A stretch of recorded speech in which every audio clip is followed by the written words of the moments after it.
izinkan kami semua untuk sejenak menikmati pembelajaran akan kebenaran firman Tuhan, supaya setiap kami boleh menikmati dan merasakan berkat dari semua yang boleh kami pelajari pagi ini. Dan khusus hamba mohon kepada Tuhan,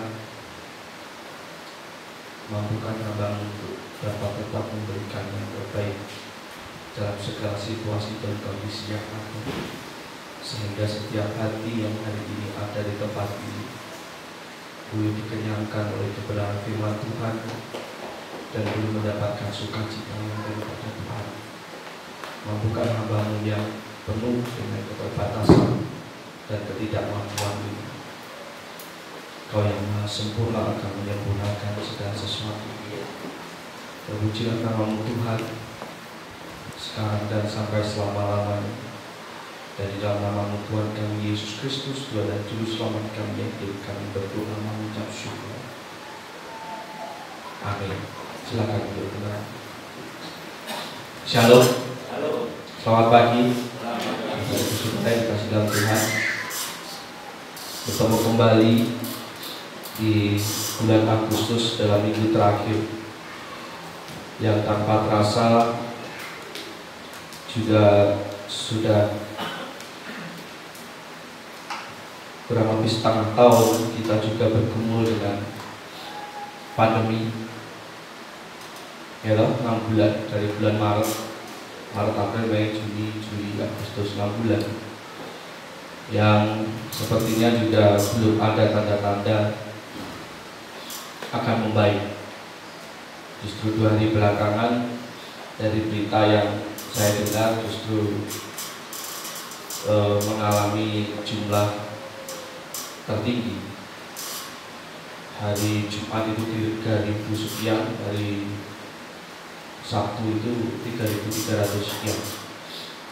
Tapi kita harus tetap semangat, karena apapun yang terjadi dalam hidup kita ini sesungguhnya memang Tuhan izinkan untuk membuat kita menjadi lebih baik dan semakin berserah kepada Tuhan. Apapun itu bentuknya, apakah itu sakit penyakit, apakah itu beban dan masalah hidup berkaitan dengan ekonomi, keluarga dan sebagainya, Tuhan selalu punya rencana dan Tuhan selalu punya cara untuk membuat dan membentuk umatnya menjadi lebih baik dan lebih baik lagi di hadapan Tuhan. Nah, kita akan belajar tentang bagaimana cara Tuhan bekerja dalam setiap pergumulan orang-orang yang percaya khususnya. Bagaimana cara Tuhan bekerja melalui sebuah permasalahan yang kita hadapi. Apa yang sesungguhnya Tuhan maksudkan dalam hidup kita ketika kita mengalami satu persoalan hidup, ketika kita mengalami sakit penyakit, ketika kita mengalami sakit hati dan sebagainya. Kita akan buka dalam kitab Matius pasal yang ke-8.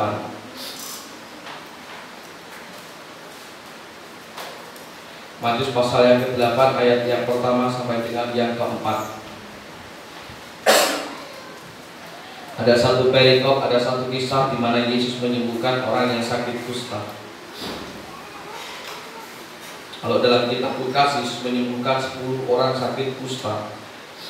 Nah, di sini ada satu orang yang sedang sakit kusta yang meminta pertolongan kepada Tuhan, dan apa yang Tuhan lakukan kita akan lihat bersama-sama.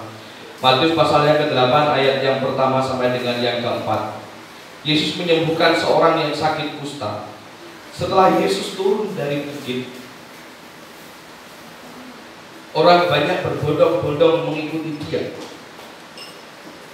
Maka datanglah seorang yang sakit kusta kepadanya, lalu sujud menyembah Dia dan berkata, "Tuan, jika Tuan mau, Tuan dapat mentahirkan aku." Lalu Yesus mengulurkan tangannya menjamah orang itu dan berkata, "Aku mau, jadilah engkau tahir." Seketika itu juga tahirlah orang itu daripada kustanya. Lalu Yesus berkata kepadanya, "Ingatlah, jangan engkau memberitahukan hal ini kepada siapapun, tetapi pergilah, perlihatkanlah dirimu kepada imam dan persembahkanlah persembahan yang diperintahkan Musa sebagai bukti bagi mereka." Apa yang Yesus maksudkan, apa yang Yesus mau dari setiap persoalan, sakit, penyakit, masalah dalam kehidupan kita. Yang Yesus mau bahwa supaya setiap kita ketika mengalami satu permasalahan apapun itu bentuknya, termasuk sakit penyakit, Yesus mau supaya kita lebih ikhlas, lebih berserah kepada Tuhan. Bagaimana orang kusta ini mendatangi Tuhan dan berkata, Tuhan kalau Engkau mau, kalau Engkau berkenan. Itu artinya tidak ada paksaan di sana dari orang kusta tersebut ketika meminta pertolongan yang daripada Tuhan. Menunjukkan bahwa orang ini benar-benar sudah ikhlas, sudah pasrah dengan apa yang terjadi dalam hidupnya, dan hanya berserah penuh kepada Tuhan. Kalau Tuhan mau, kalau Tuhan nggak mau, nggak apa-apa. Ada kepasrahan hidup yang terjadi. Pun juga demikian berlaku bagi kita untuk apapun yang sedang kita alami. Mari kita untuk belajar dan terus belajar untuk semakin berserah kepada Tuhan. Biar kehendak Tuhan yang terjadi, biar kemauan Tuhan yang terlaksana dalam kehidupan kita. Kalaupun yang kita alami, kalaupun kehidupan yang sedang kita jalani tidak seperti yang kita inginkan, mari kita berusaha dan belajar untuk tetap ikhlas, untuk tetap menerima segala sesuatunya dengan penuh ucapan syukur di hadapan Tuhan. Sebab bagi saya justru itulah yang membuat hati Tuhan tergerak, justru itulah yang membuat mukjizat bisa terjadi dalam kehidupan kita, yaitu keikhlasan, kepasrahan di dalam menjalani setiap hal yang terjadi dalam kehidupan kita. Dan itu pun terjadi pada kehidupan orang yang sakit kusta, di mana ketika dia mencoba untuk menyerahkan semua kepada Tuhan, jawaban-jawaban atas pergumulan doanya kepada Tuhan, disitulah tangan Tuhan bekerja. Ada banyak di antara kita yang mungkin mulai mengeluh tentang kehidupan, yang mulai mempersalahkan baik orang lain, baik keadaan, atau bahkan mempersalahkan diri sendiri kenapa ini bisa terjadi. Mari mencoba untuk ikhlas, mari mencoba untuk berserah. Percayalah bahwa apapun yang Tuhan mau dalam kehidupan kita, itulah yang terbaik yang dapat kita terima daripada Tuhan. Keikhlasan dan penyerahan penuh di hadapan Tuhan akan membawa sebuah mukjizat dalam kehidupan kita. Lalu yang kedua, apa yang dapat kita pelajari dari kisah si orang sakit kusta yang disembuhkan ini? Yang kedua, bahwa penyakit, masalah, cobaan, ujian bukanlah kutukan. Banyak orang yang mencoba untuk mempersalahkan diri sendiri dengan menganggap bahwa apa yang sudah terjadi ini adalah sebuah kutukan. Sehingga banyak orang pada akhirnya tidak merasa pantas untuk datang dan meminta pertolongan kepada Tuhan. Banyak orang yang menyangka bahwa penyakit kusta ini adalah penyakit kutukan pada waktu itu. Tapi di sini Yesus menjawab doa orang sakit kusta itu. Yesus mau dihampiri orang sakit kusta itu. Dan bahkan sempat saya singgung di awal dalam Lukas, kitab Lukas, di sana dikatakan Yesus menyembuhkan 10 orang kusta. Yang walaupun hanya satu yang kembali untuk berterima kasih. Tapi ini menunjukkan bahwa Yesus tidak menganggap bahwa penyakit itu adalah sebuah kutukan. Yesus tidak menganggap bahwa masalah dalam kehidupan kita itu adalah sebuah hukuman. Meskipun sangat mungkin Tuhan memakai segala persoalan termasuk sakit penyakit sebagai sebuah hukuman. Tetapi mari kita berpikir positif kepada Tuhan, bahwa Tuhan tidak sejahat itu. Tuhan tidak sejahat itu yang memakai sakit penyakit, yang memakai masalah untuk menghukum umatnya. Tuhan adalah pribadi yang sangat mengasihi umat Tuhan. Maka dari itu saya katakan, oleh karena segala permasalahan, segala sakit penyakit bukanlah satu kutukan, mari kita tetap semangat dan tetap percaya menyerahkan segala sesuatunya kepada Tuhan, dan Tuhan pasti akan menolong. Karena saya pernah katakan, Tuhan itu kudus, maka tidak bisa Tuhan itu bersatu dengan segala sesuatu yang berbau ketidakkudusan. penyakit, kalau kusta, kalau permasalahan itu dianggap sebagai kutukan, sebagai dosa, maka itu artinya logikanya Tuhan tidak akan mau dekat di sana. Karena itu bertentangan dengan sifat kekudusan Tuhan, betul? Tetapi pada kenyataannya Tuhan selalu ada. Tapi mengapa seringkali kita tidak dapat merasakan jamahan kasih kuasa Tuhan? Karena banyak manusia sesungguhnya yang dengan sengaja menjauhkan dirinya dari Tuhan. Bukan salah Tuhan yang menjauhkan diri dari umatnya, tidak. Tapi manusialah yang seringkali menjauhkan diri dari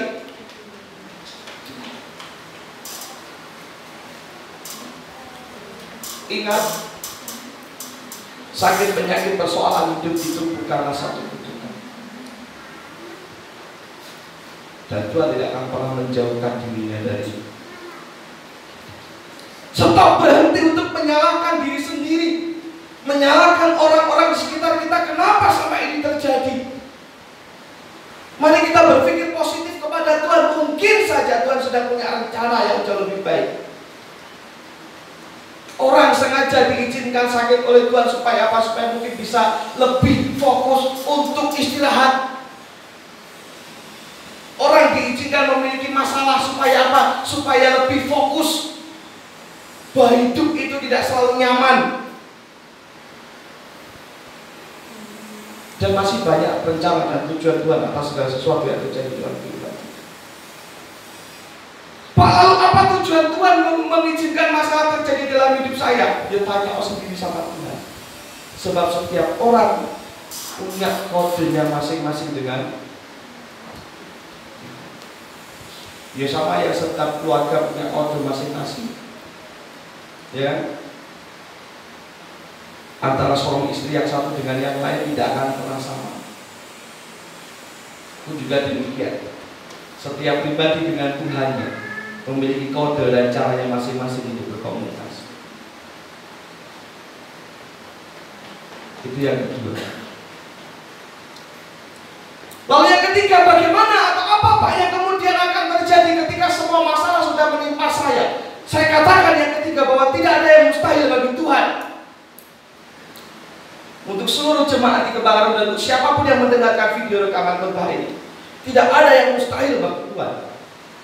Orang kusta saja disembuhkan, ditahirkan dengan sempurna. Perempuan yang 12 tahun pendarahan, yang nyaris mati, dipulihkan oleh Tuhan. Lazarus yang sudah mati 4 hari, yang sudah membusuk, dibangkitkan oleh Tuhan. Maka masalah apa yang tidak mungkin diselesaikan oleh Tuhan? Tidak ada. Tidak ada yang mustahil bagi Tuhan. Selama kita percaya penuh kepada Tuhan. Dan dalam setiap mukjizat, lebih dalam mukjizat kesembuhan, Yesus selalu berkata, imanmu yang menyelamatkan. Kalau tidak ada yang lain yang dapat menolong selain Tuhan dan iman kita yang terus menyerahkan dan percaya penuh kepada Tuhan.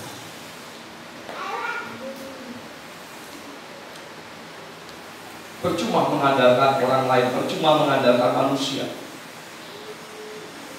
Manusia punya masalahnya masing-masing, manusia punya pergumulannya masing-masing, manusia tidak ada yang sempurna. Sekarang hanya tinggal bagaimana iman kita berbicara dan berserah kepada Tuhan, itu saja. Manusia memiliki banyak keterbatasan. Tidak semua orang bisa saya tolong dalam setiap masalahnya. Saya bisa mendoakan semua orang, tapi saya tidak bisa menolong persoalan semua orang karena saya punya batasan. Anda datang ke saya nangis-nangis apapun masalahnya, terus saya nangis ke siapa? Karena saya pun memiliki pergumulan hidup yang artinya saya sangat terbatas. Nah, sekarang yang bisa menyelesaikan ya bagaimana kita beriman kepada Tuhan. Dan itu yang menjadi kunci jawaban atas setiap pergumulan dan persoalan hidup kita. Tidak ada yang mustahil bagi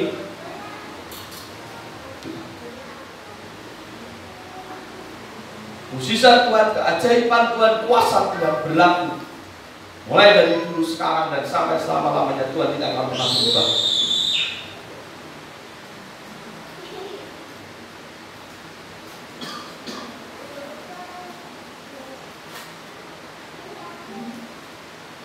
Lagu pujian nomor 156.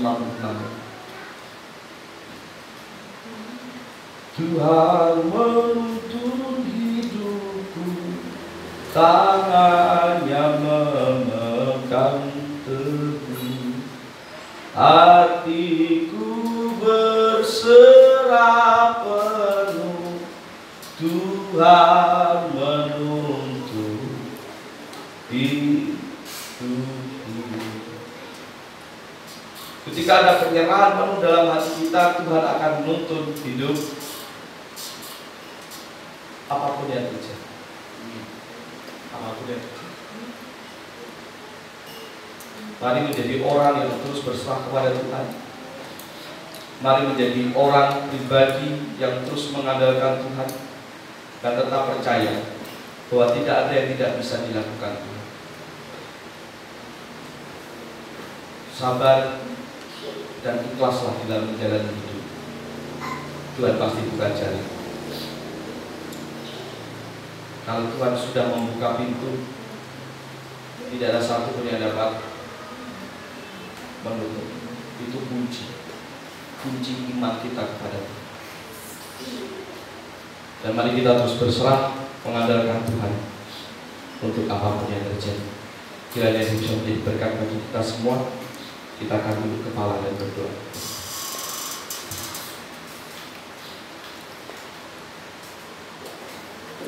Dan mampukan kami untuk tetap berserah bersandar penuh kepada Tuhan. Sebab kami ini lemah,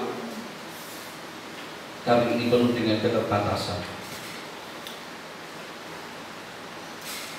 Dan hanya Tuhan yang dapat menyempurnakan iman kami kepada Tuhan. Dan mau berdoa pagi ini di hadapan Tuhan, memohon belas kasihan yang daripada Tuhan, supaya untuk apapun yang sedang dihadapi oleh jemaatmu sekalian, baik mereka yang hadir pagi ini maupun mereka yang tidak dapat hadir pagi ini, atau bahkan mereka yang saat ini sedang melihat rekaman video ini, mereka yang dalam hati hanya bisa menangis dan berserah di hadapan Tuhan. Biar tangan Tuhan yang penuh kuasa menolong hidup mereka.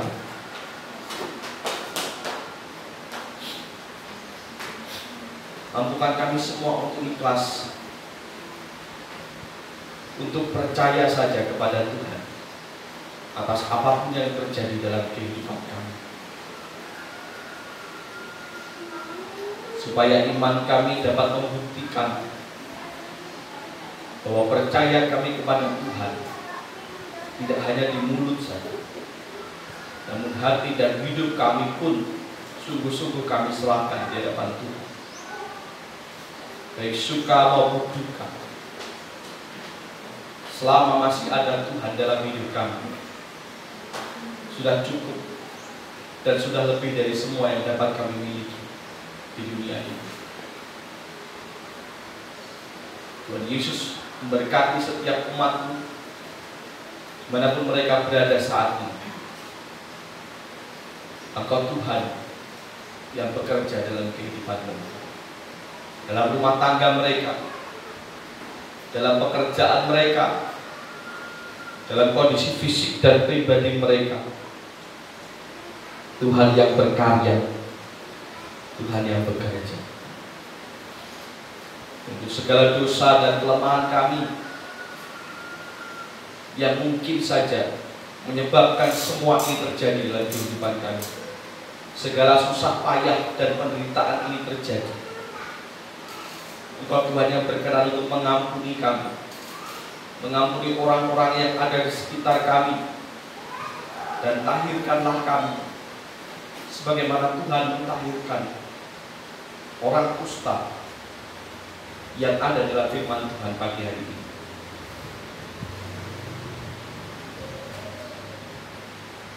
Tuhan yang kami percayai adalah Tuhan yang maha baik dan maha sempurna.